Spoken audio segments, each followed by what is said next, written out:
చాలా సందర్భాల్లో కేటీఆర్ గారు కానీ లేకపోతే టీఆర్ఎస్ పార్టీ సంబంధించిన నాయకులు మాట్లాడుతూ ఉన్నారు. రైతు బంధు వేయట్లేదు, రైతు భరోసా చెప్పారు, చెప్పిన దాని ప్రకారం ఏమీ చేయట్లేదని చెప్తా ఉన్నారు. వారికి నేను చర్చించడానికి చాలా సిద్ధంగా ఉన్నాను. ఆర్థిక శాఖను చూస్తున్నటువంటి వ్యక్తిగా మీకంటే బాగా మేము స్పీడ్గా రైతులకి రైతు బంధు డబ్బులు అందిస్తూ ఉన్నాం.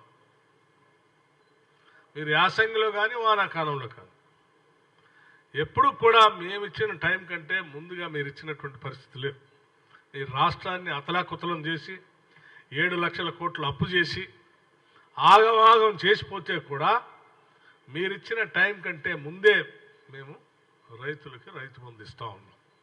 ఒకవేళ ఎవరికైనా చర్చించాలనే ఆలోచన ఉంటే టీఆర్ఎస్ పార్టీ నుంచి రైతు బంధు పైన మీరిచ్చినటువంటి సమయం మేము ఇచ్చిన సమయం లోపల చర్చించడానికి